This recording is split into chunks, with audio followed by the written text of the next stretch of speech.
Welcome to Journeys Through Pulmonary Fibrosis, a podcast produced by Boehringer Ingelheim. I'm Steve Jones. I'm an IPF patient. I lived with the disease for 8 years before having a lung transplant a few years ago. I'm also the president of the European Pulmonary Fibrosis Federation, a grouping of 22 patient organizations from many countries across Europe. And I'm also associated with Action for Pulmonary Fibrosis in the UK. In today's episode, I'm joined by three brilliant guests, and we're going to focus on a number of topics. We're going to focus on patient organizations, on hope, on resilience, and on how we generally improve our well-being while living with this terrible and devastating disease. So maybe if I could ask you each to introduce yourselves. Perhaps, Jen, you'd like to start. Sure. Thank you, Steve. My name is Jennifer Wescoe. I'm the executive director of Wescoe Foundation for Pulmonary Fibrosis. We are a nonprofit organization that is very deeply woven in our mission that my dad, Ron Wescoe, had idiopathic pulmonary fibrosis. And so it's very heartfelt, yet extremely motivating in working with patients and families and navigating this disease. And so it's a pleasure to be here today. Great. Nurjanah, would you like to go next? Yes, I'm Nurjanah Bruggeman from the Netherlands, and I was diagnosed with systemic sclerosis at the age of 22 and also with PF, pulmonary fibrosis, unfortunately. But I'm still here. Yes. Great. That's good, Nurjanah. Yeah. Pleasure to have you with us. Mm-hmm. And Monica, if you'd like to. Yes, I'm Monica Holmner from Sweden. I work with and started the Swedish Association for Scleroderma. I have had Scleroderma for about 17 years. Okay, great. So we have two of us around the table have an IPF history, and two of us a Scleroderma ILD history. I mean, what's strange I found strange that I got to know the disease better, if you like, from having it and from meeting people, is how many different communities we come from. Mm-hmm. We have the pure pulmonary fibrosis, the Scleroderma, also rheumatoid arthritis. There are so many ways in which people end up with lung fibrosis. But let's move forward. Nurjanah, I find it really, well, for me, it would be shocking to be diagnosed with a disease like this at the age of 22. What was that like, and what impact has it had on your life and your relationships with friends and family? Tremendously. I was devastated, heartbroken, scared, anxiety. And when you're at the age of 22, you're going to college or you have to go to work. Yeah. But for me, it was surviving. And I was so afraid to die. Yeah. And did your family and friends rally around and help you? Or I was very lucky. My husband, it was a strange beginning, but when I was hospitalized, he was sitting at my bed. We knew each other from work. And from that on, we were colleagues. He stayed with me and took care of me. And I've got very much support also from my parents. And that's so important to have a support system. Yeah, I often think it must be terrible to try and live with one of these diseases without support. Yeah, I could not imagine if you don't have support. Mm-hmm. Yeah, no. That's true. Monica, your situation was slightly different, if I understand. You were diagnosed, you had a problem becoming diagnosed, getting a diagnosis. Yes. And that must have been an incredibly anxious time for you. Yes. It was, knowing what was wrong. Yeah, it was a really long journey. I did not that I shouldn't have done. I Googled, so I think I had the diagnosis before my doctor. I had to be asking for a second opinion. It took about 7 years to get properly diagnosed. Mm-hmm. Yes, in the first I was exactly like you, Nurjanah. I was devastating, anxious, but with a diagnosis, some feeling of a little bit calmer, learning to know more things. It has a name. Yeah, mm-hmm. It has a name. And it has a community attached to the name now, which I think is also part of it, isn't it? Yeah. There are people who, I know when I first went into a support group, I was 6 years into my disease, And I suddenly found myself in a room full of other people. And I thought, everybody in this room understands me. Mm-hmm. And that was the first time that had happened. So I think having the name and knowing what you've got is so important. Yeah. And Jennifer, I mean, you were similar, but as a carer, in that your dad, Ron, was diagnosed when you were still, quite young. Relatively. I was in my early 30s. And it was the very typical journey of someone who is having all of these symptoms and not understanding what is happening, and took quite a while, over 3 years, to get diagnosed. Constantly went back to his PCP and PCP, sorry, primary care physician, GP, yeah. And missed and underdiagnosed. The typical story that we've all experienced to some level, and we just couldn't figure out what was happening. And then finally was referred to a pulmonologist, and then he had a lung biopsy and was properly diagnosed. And we felt the same way. We just didn't understand what was happening, and as a family and as a daughter of someone living with pulmonary fibrosis, you realize of the sensitivity of many things that come with that, and it was very, very difficult. And we honestly felt like we were the only family that was dealing with pulmonary fibrosis. And you had mentioned about interstitial lung disease. And so we're focusing on IPF. And then I started hearing about scleroderma and sarcoidosis and other interstitial lung disease. And you realize you are not the only person, and you are not the only family. And so you realize there is a huge community out there that is, we understand each other very tacitly.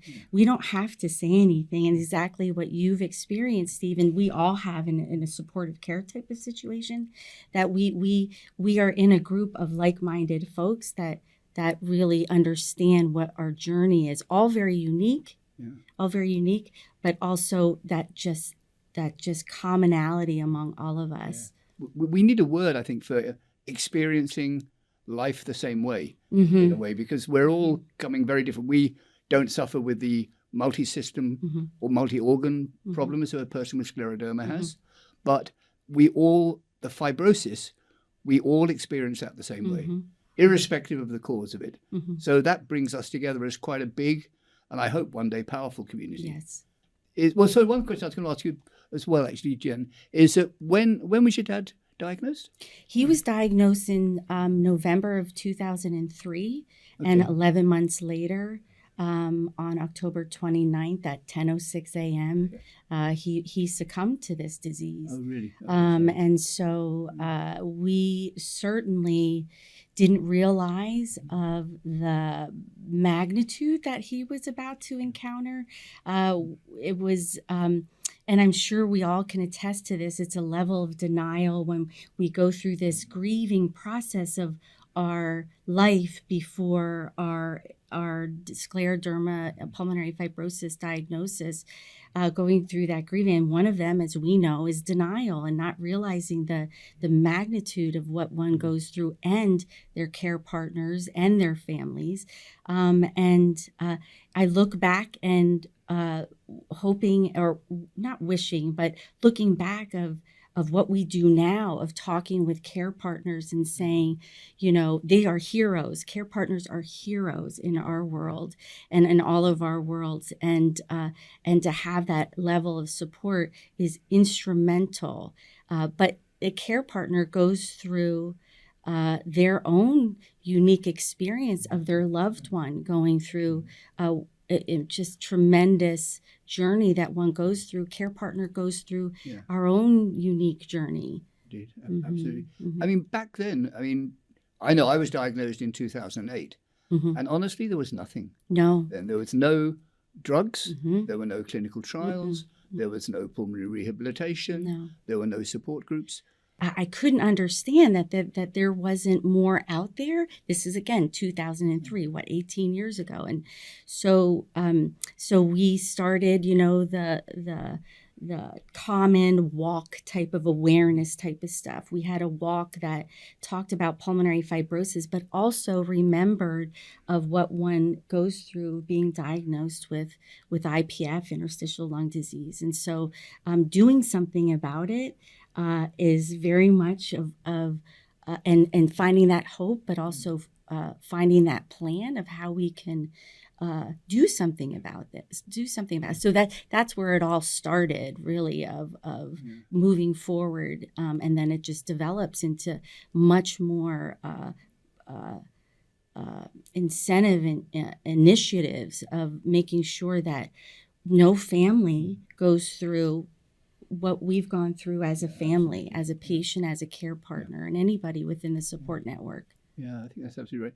I mean, one thing that interests me, and when I reflect on my own experience, is coping strategies. It's how we individually cope with the disease. Here we are living with a progressive disease. It gets worse and worse in time.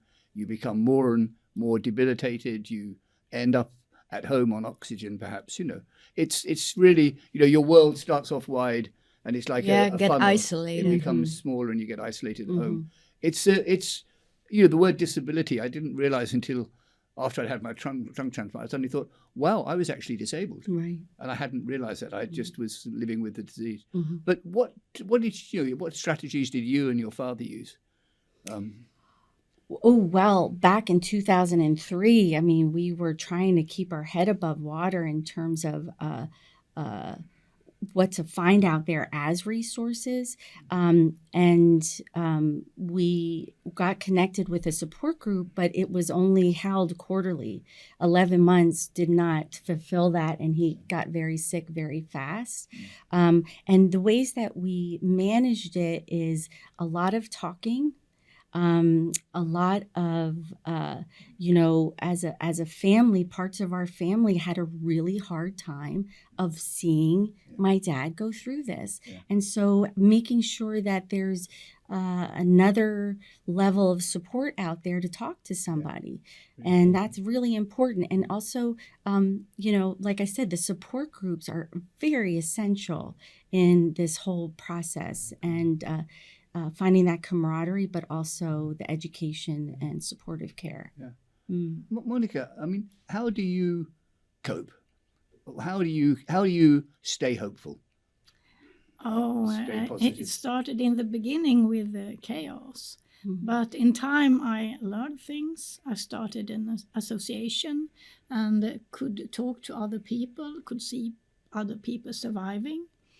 And my husband was a caretaker. He searched for treatment, but some days was stressing because he was always asking me, "How are you? How are you? How are you?" So we started to just talk on Thursdays. How are you on Thursdays? Because I could rest and be Monica the rest of the week, and Monica with a diagnose on Thursday.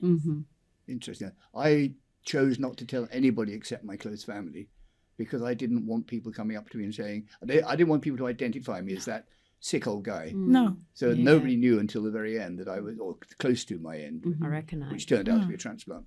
Recognize that. But Nurjanah, I mean, 20 years, how have you stayed optimistic? How have you managed to remain positive over that length of time? I wasn't always that positive, but I do think I am a very driven person, but I also love life. I choose to live.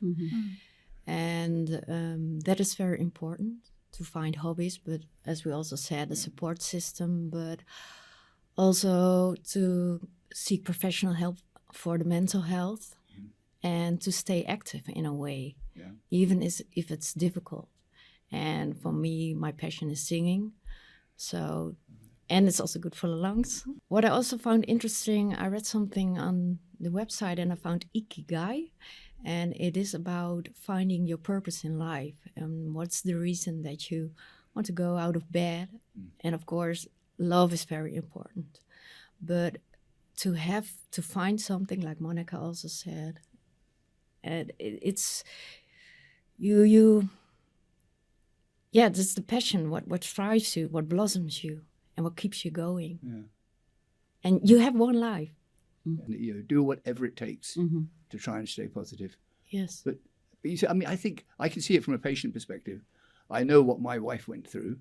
I didn't know until afterwards that she had, in the evening, she'd go and cry. Sorry, I can't say myself, on her own. Didn't realize. You're so focused as a patient on just getting through the day that you often don't see what the family is going through.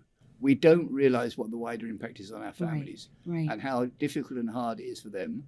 And I'll ask each of you, but Jen, you started talking about it just now. Right. And it's the unique experience of a caregiver going through like we had talked about before, going through their own journey with their loved one, and making sure that the care partner has that support network. But it certainly is because not that you can't, it depends on your relationship with your loved one.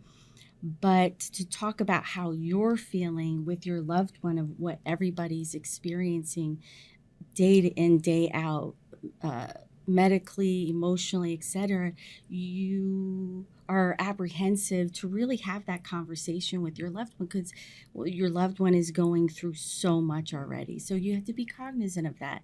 And so find that support network for the care partner is very important. Yeah, very, very important, yeah. Nurjanah, do you have anything to add on that? Or Yeah, for my parents, it was devastated, of course, when you have a daughter 22 years old and maybe going to die. And for my husband and I, it was, I don't know, maybe because it was 22, he was at that time 29, and somehow we were very positive, and we did what we could do, go out for some trips or maybe short walks or go to a movie. So we try to focus on the positive things. And about mental health, it was more like I put it on with professionals or support groups. Yeah, interesting. Monica, how about you? Do you? Oh, we talked a lot, and then we started just talking Thursday. So my husband decided to go and talk to a professional, and I think that was a good idea. And then we started in the association to have caregivers meetings. I wonder, patient organisations. We've talked about it a little bit so far in the discussion, and each of you in your different ways has been involved in forming or running patient organisations. I mean, Monica, you've done an enormous amount in Sweden on this. I wonder, I think back to when I was living with IPF. I didn't have the energy to do that. Well, I mean, I suppose I was kind of working, but, I just wonder how you have the energy and the determination to do that. Oh, it was my first meeting with a doctor who gave me the diagnosis. I asked him what is going to happen, and he answered, I don't know. And I have been working in the school as a teacher for 40 years, and when a pupil say I don't know, we often take a moment to ask ourselves, why don't we know? So I asked him, and I asked myself, why don't we know anything? And then I started to get angry, and that gave me some energy. And I used my knowledge of school for searching for things, and I used my energy for the not so positive part. And I wanted to go like a plow. I wanted to go first to have people not having the same problem as I had. I felt lonely. Now people don't need to feel lonely. They can go with us in the association. So I'm driven by a bit of anger. Yeah. That's interesting, because I was hardly involved in patient advocacy when I had the disease. But after my transplant, as I was recovering, you have to do that quite slowly, I found myself becoming angry. I suddenly started saying, I'm angry about the way in which we're treated as pulmonary fibrosis patients. I was lucky. I had a very good hospital, very good medical staff, but I was in a way not unique, but there were not many such places. The majority of people living with the disease didn't get that level of care. Mm-hmm. And then we would look at cancer patients. We have a worse prognosis than many cancer patients, and yet we get none of the treatment. There's no time-bound, timeline to diagnosis and treatment as there is for cancer patients. We're not being treated equally, and that's what got me angry. So that's been keeping me motivated for 7 years now. So, but anyway, Nurjanah, sorry, over to you. Now, the interesting part is when I got diagnosed, I thought, okay, how can I cope? How can I manage? Then I thought, okay, beloved ones, then a mental health, psychologist, to stay active, exercise, physiotherapist. And slowly I started going to support groups because I wanted to filter it. It was otherwise too much at the age of 22. Yeah. And then the first 5 years, it was just surviving. After that, it was 5 years of bucket list. So I did a lot of things. Well, okay, that's a learned for a lesson, I guess. And then afterwards, I thought, okay, what do I want to do? I am adopted from Indonesia. The healthcare system kept me alive in the Netherlands. How is it in Indonesia? Yeah. So I kept Googling, and then I came in contact with people from around the world, Australia and Indonesia. And there was a Facebook group at the time initiated. And from that on, it took time. But then I thought, okay, there isn't much awareness, there isn't much knowledge. So I just went to a professor in the Netherlands, at that time, Professor Frank van der Hoge. And he said, okay, let's collaborate. So, 2015, there was a seminar organized, and I went with my husband to Indonesia, Semarang. In 2016, there was a foundation. I didn't initiate. Initiate, yeah. Yeah, initiated, but it was done by Patricia Ayuningtias, but unfortunately she had died. She passed away because of the Scleroderma, but it's still blossoming in That's 2023. great. That's really, It's wonderful. really Yeah. good. And your own organizations in Sweden, Monica, they're how extensive is it now? No, we have. I have been working with guidelines for both diagnose and stem cells. So now everyone can point at the guidelines and say, I want this. Educated patients. They demand their entitlements according to the they guidelines. want more. Very good. Yeah. And we are getting more and more members. Yeah. Well, both really interesting examples. Jen, Wescoe Foundation for Pulmonary Fibrosis. Yes. Yes. Tell us about it. Well, as my dad succumbed to pulmonary fibrosis, and we had mentioned about starting, an awareness event and having those conversations and trying to relate that to the public so that there is a conversation. If somebody has the symptoms, they can go to their GP or pulmonologist and look deeper. But it was a bit stagnant. And like you both had said, it takes a while. It takes a while to get your feet under you, to understand, okay, this is what we need to do. And it was something that, out of anger, out of, this urgency to help others, that again, you don't want them to feel those feelings or be lost in navigating the disease. I felt literally compelled, pushed to really move forward, to make the steps in creating a nonprofit organization. When we started our first support group in 2015, I met with a physician, a local physician. I said, this is what I really would like to do, and have what we didn't have to some level. And he was right on board, and that's how really the ball started rolling, and developing that and programming, and just started accelerating after that, and making sure that is a soft landing for patients, to have those honest conversations. And even in the support group network, we all go through the process of being initially diagnosed. talking about lung transplant, talking about our care partners going through everything that one goes through. We have veterans living with ILD. We got to make sure we fulfill that unmet need. And we have a group that is a grief group for, we all become very, very close. And so when their loved one is gone, they have, again, a soft place to land. So, we've developed these groups in a spectrum of unmet needs to meet those needs, from, like I said, initial diagnosis, care partners, veterans, grief. But we also have it's called Project Positivity, and it really developed over the COVID pandemic, and trying to make sure the folks that we work with, patients, care partners, families, is have an afternoon, your Thursdays, but your 6 other days of laughing, telling stories about our grandchildren, children. What is our favorite food? Tomorrow, actually today is Friday. What day is it? Is Friday, and we have it today. Project of Positivity, and we talk about music.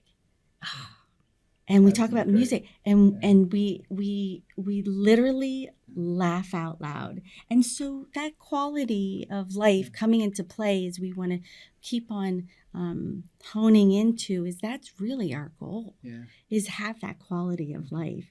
And so, so that's the pervasive. It's interesting. All the support groups I've ever been to laugh. We laugh all the time. It's a characteristic of just to we do have a good time. Yeah. I mean, we all face this difficult futures, but it's the ability to laugh. It's therapeutic. A friend of mine who sadly died a couple of years ago after living with IPF for 11 years, Malcolm, I said to him once, because he was very big in support groups, I said, what is it about support groups? And he said, you know what it is? It's that if you hold out your hand, somebody will hold it. Yes. And I thought, wow, that's just very... It's just what it says. That group of people will support you if you need it. Yeah. Looking to where we are now, we said a little while ago that when we started in this, there was nothing. We've now got more than nothing. We're doing quite well in some areas, not so well in other areas. It's great that we have the pharmaceutical industry looking seriously at our diseases, and I'm confident things will come. But for each of you, what gives you, when you look around you now, what gives you hope for the future? What about you, Monica? What gives me hope is that there is happening so much in research, with doing things together, just having an association to be happy. Try to be happy. Give me... as you said, laughing Fridays. So if we can work together to have a better day, week, and Thursday. Great, thank you, Monica. Nurjanah. Hope. Maybe driven by hope, I don't know. But maybe it's also between my 18th and 20th. I had some mental issues because of my adoption. I met my biological mother. And then at the age of 22, I got sick. And back then, I wanted to die. And then diagnosed, maybe I'm going to die. And that's what gives me energy, not the anger, but okay, no, I just want to live. And that gave me kind of hope, but also knowing... people who love you unconditionally, and the development in the research, it is amazing, but also to feel the energy, how all people work together and connect, share the knowledge, that also gives me energy and hope. It's interesting what you said, Monica, because I think about whenever I talk to patient groups, they always say research. Now, research isn't going to benefit them as individuals. It's going to be the snowplow you talked about, pushing ahead, leaving space behind, which will be a better place to live than they have now. And it seems to be, really gives hope to a lot of people. But sorry, Jen, I took your... No, over to you for your... I'm going to add on to that, to be able to talk with patients and families about clinical trials, that there is hope, and there is definitely a sense of urgency that we wanted this and needed this yesterday, but understanding that it's a patient process, and a long process.